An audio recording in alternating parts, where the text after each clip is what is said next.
Let me leave you with the words of the great Mwalimu Julius Nyerere, who said, and I quote, "Unity will not make us rich, but it can make it difficult for Africa and the African people to be disregarded and humiliated, as it will therefore increase the effectiveness of the decisions we make and try to implement for our development.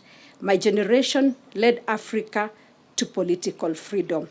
The current generation of leaders and peoples of Africa must pick up the flickering torch of African freedom, refuel it with their enthusiasm and determination, and carry it forward." End of quote. May the words of the East African anthem always inspire us to build and protect our East African region. I quote, "Jumuiya yetu sote tulinde, tuwajibike, tuimarike, umoja wetu ni nguzo yetu, idumu jumuiya yetu."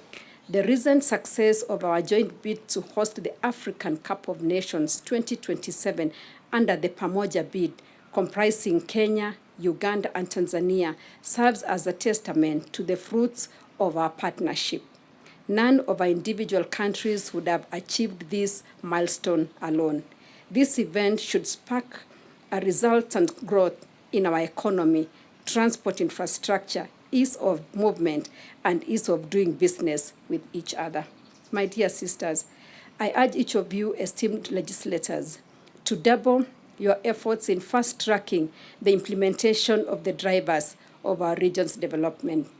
By doing so, we can position the East African community as a globally preferred destination for investors and the gateway to the rest of Africa. As members of the East Africa Legislative Assembly, we bear a critical responsibility for shaping the future of our region. Our overarching goal is clear: to transform the East African community into a stable, competitive, and sustainable low-middle-income region by 2030. However, we must remember that this journey cannot be undertaken alone. As the proverb wisely states, if you want to go fast, go alone. If you want to go far, go together. We will achieve our objectives as a region if we consider our collaboration sacred. My dear sisters, as a region, we are faced by common challenges that transcend our geographical boundaries. For example, not enough women are empowered. Access to quality health care is still a problem, and unemployment rates are high, especially for our youth and women, to name but a few. Women and children are more affected by this and more challenges. This requires us to apply a lens that favors them as we design various interventions for the East African community.